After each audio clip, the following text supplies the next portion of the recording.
The author, Dr. Richard Dawkins, who has written The God Delusion, as well as The Selfish Gene, bestseller.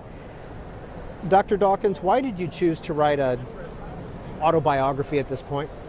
Well, I'm getting on a bit, and it seemed like a good moment to do so. My mother is 96 and is a very useful resource for me to go and tap her memories. And it's been a wonderful experience, actually, in effect, interviewing her to write the book. It seemed like the right time to do it. This is, in fact, just the first half. This is up to the age of 35, up to when I wrote The Selfish Gene, which marks a sort of natural watershed in my life, I suppose. And so it did make sense to divide it into two books. This is the first one, taking me through childhood, school days, university, early work as a scientist, and up to writing The Selfish Gene at the age of 35. Well, why was The Selfish Gene a natural halfway point for you, in a sense? The Selfish Gene changed my life. I mean, before that I was an ordinary research scientist, sort of in a white lab coat. And then after The Selfish Gene, I stayed on the faculty at Oxford and went on teaching and went on doing some research, but I became, I suppose, more of a public figure writing books for large audiences. Who were John and Jean Dawkins? John and Jean were my parents. They were, well, my mother is still alive. My father was a biologist. He did botany at Oxford, so his career began rather similarly to mine. We went to the same kind of school, sort of fee-paying, rather expensive English schools, Anglican schools. And then he read botany at Oxford, whereas I read zoology at Oxford. He did research, I did research. Then he went into the British Colonial Service, which was a thing one did in those days. You don't anymore, of course. And was posted to Nyasaland, which is now Malawi, in Central East Africa.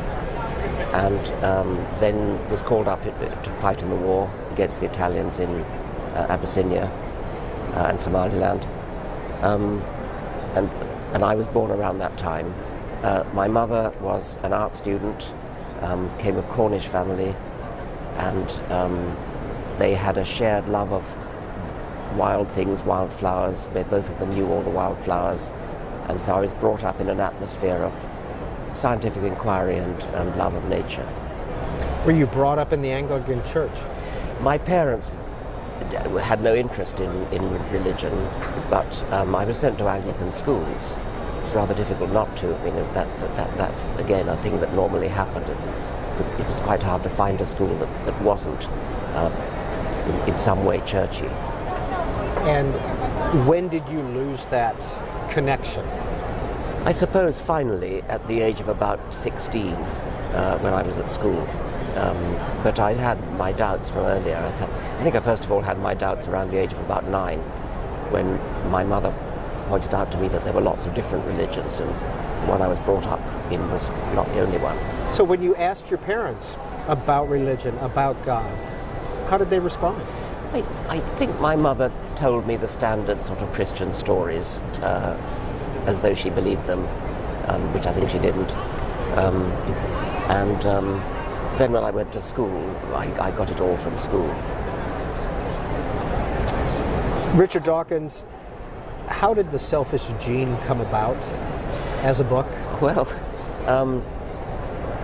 about 10 years before I wrote it, in 1966, I was asked by my boss, the Nobel Prize-winning scientist Nico Tinbergen, if I would stand in and give his lectures for him. He was on sabbatical leave.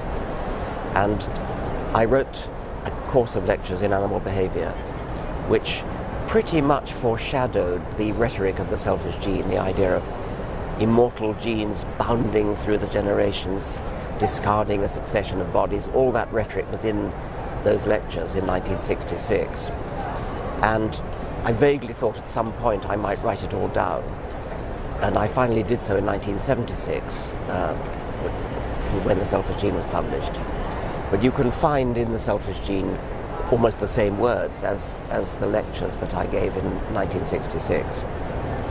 So I don't know why I delayed so long. I think I actually started to put, not pen to paper, but typewriter key to paper in about 1972 or 73 when there was a strike in Britain. So there were frequent power cuts, frequent electricity cuts, and I couldn't do my research. So I thought, well, now's the time to start writing that long promised book. Because you didn't need electricity. Didn't need electricity in those days, manual typewriter. In An Appetite for Wonder, you talk about John Maynard Smith. Yes. Who is he? Who was he? He was a very wonderful man. He was a very distinguished biologist, a very wonderful character. Students loved him. He was funny, irreverent, constantly talking to students about real work. He didn't do any of the things that professors do, like fuss about where the next grant is coming from, anything like that. He just got on with it. And his tools of the trade were pretty much a pencil and paper, because he was a theorist. And he inspired generations of students. He inspired me, although I was never actually his student. And many of his ideas are incorporated in The Selfish Gene, play a big role in The Selfish Gene. After The Selfish Gene was published, how did your life change as a professor? Did you become a celebrity professor in a sense? Not immediately. The book did sell very well, and I think it sold well over 1 million copies in total. It did cause a bit of a sensation, and I did find myself being invited to do lots of things which I hadn't been before, I suppose. Talking to people like you, I suppose. That did start to happen then, and I suppose it did change my life and set me on a new course of writing other books after that. Well, here in the States, you're quite well known not only as a scientist but also as an atheist. When did you start writing about that in earnest? The Selfish Gene has intimations of that, and it doesn't conceal the fact. And I suppose all my books, I mean, the next book I wrote for a popular audience, which was The Blind Watchmaker, is all about the argument from design, which is still, I think, the dominant reason why most people will give for believing in a supreme being. They will say, look at the world of nature, look at the trees, look at the birds, look at the flowers. It's all too complicated to come about by chance.